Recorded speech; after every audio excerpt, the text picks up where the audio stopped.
stylist, I'm the costume designer on Gossip Girl. But anyone who works with me, I love this. it's like drinking through a fire hose. You're like, wow, I come in and I'm like, this is what we're gonna do. But it's just because I really, I find that fashion is storytelling. It's a way to message so much more than you can with words sometimes. It's a silent way to message things. So the way that I come into a character is always through the fashion and through the costumes. So, Saw in another interview you said that Ryan, actually, your husband Ryan Reynolds, wrote part of that rooftop scene. Is that true? Yeah, that's. I mean, I would have to compare it to the original one, but that's 99% his. Yeah, he just added. I mean, Chrissy Hall wrote an incredible screenplay. It was, one of the reasons that I wanted to do this film. But also, there are natural tweaks and modifications that come in when the actor is hired, and you're trying to infuse your own personality and your own authenticity. And it's like women are people of multitudes, and I think that it was important to me that it didn't just feel like someone's interpretation of like female gaze. Like, it really was, this is what we like, this is what we listen to, this is what makes us feel these vibes. And we had an incredible music supervisor, Season Kent, and one of our editors, Shane Reed, who, fun fact, he was my editor on Taylor's music video that I directed. And I was obsessed with him. And I was like, this guy is amazing. And he never edited a movie before. He just finished Deadpool and Wolverine, and he came on and helped us with this one. And he has incredible taste in music. And we share the same composer as well from Deadpool and Wolverine. So there's a lot of sharing. Really not done. So to be honest, what really happened is we were like, we're gonna show the movie, and the studio was like, no, you're gonna show 20 minutes. So we're like, no, we're gonna show the movie. And they're like, it's not done. And I was like, shoot. They're like, if everything's not perfect and it's not done, and what if we're gonna change things? I was like, we want it to go. I literally brought the movie with me on the airplane. Like I have like a folder with like a disc, like a hard drive. Blake Lively just found herself at the center of Hollywood's most explosive legal battle, one that could completely destroy her career. A $400 million lawsuit has sent shockwaves through the industry, and the details? They're downright scandalous, jaw-dropping, and career-shattering.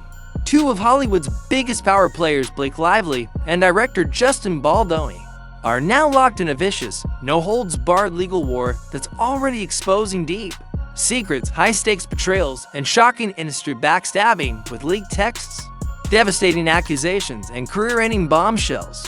This lawsuit is lifting the veil on the dark, cutthroat reality of Hollywood's elite. But who's really at fault? Is Blake orchestrating a behind-the-scenes power grab to seize control of the narrative? Or is she the victim of a calculated takedown, set up to take the fall for something much bigger?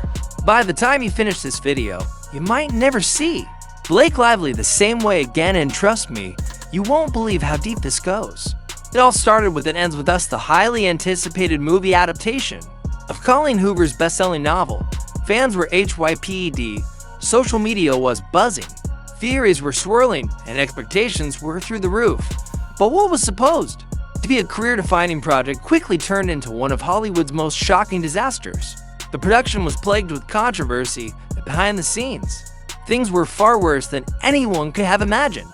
Breaking news, Blake Lively is now suing Justin Baldoni and Wayfarer Studios for $150 million, but Baldoni just hit back, hard filing a $400 million countersuit. The legal battle is escalating fast, and the industry is in shock. $400 million! That's not just a lawsuit, it's an all-out war.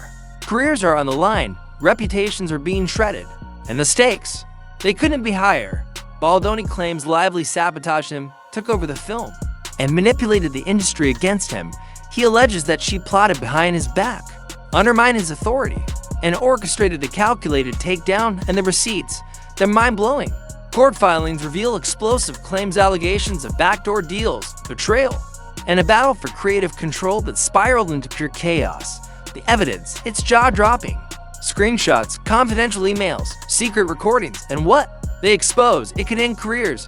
This lawsuit isn't just about money, it's about power, revenge, and the fight for dominance in Hollywood. Fans were already skeptical of Lively playing the lead role, but things got worse when she started marketing the movie like a light-hearted rom-com, instead of the serious story about domestic abuse that it actually is.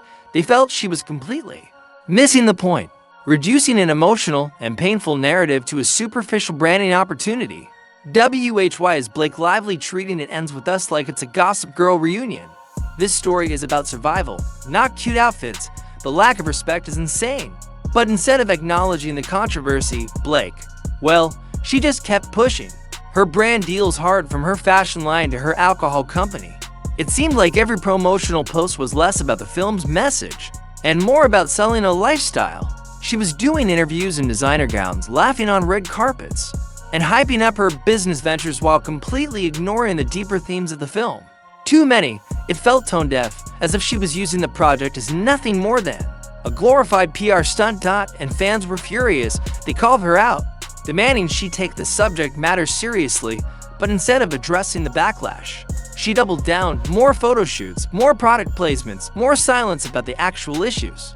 And as the outrage grew, so the tension behind the scenes. But behind the scenes, things were even messier, unbelievably chaotic. Baldoni claims that Lively forced her way into production, seized control, and steamrolled over every professional boundary imaginable. And his evidence is shocking, undeniable, game-changing. We can't let Justin make the final cut. This film needs a stronger vision. Your vision. He's to attach to the book, and that's a problem.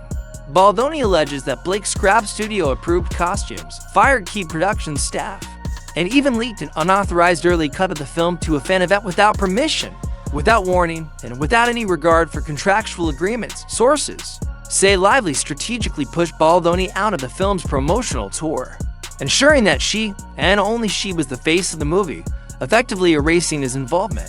If even half of this is true, that's career-destroying. Hollywood may never trust her again.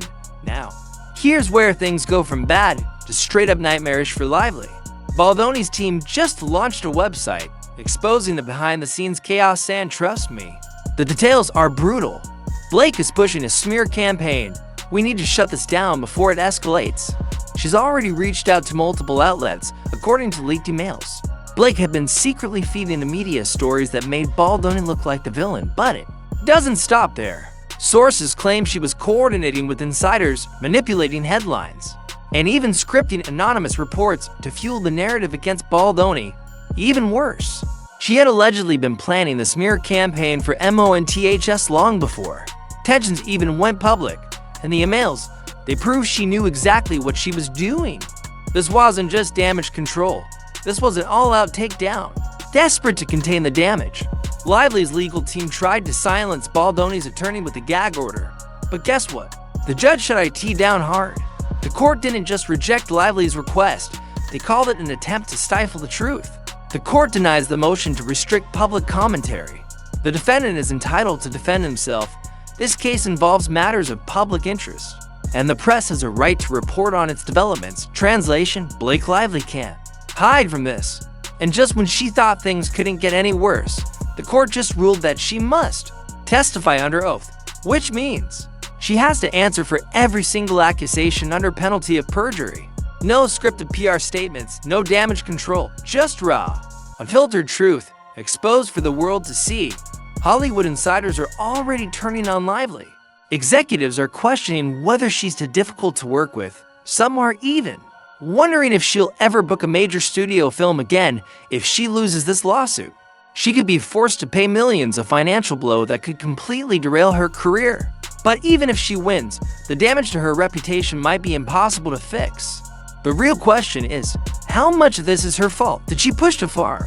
Or is there something way bigger happening behind the scenes? Tell me your thoughts in the comments, because this story, it's far from over.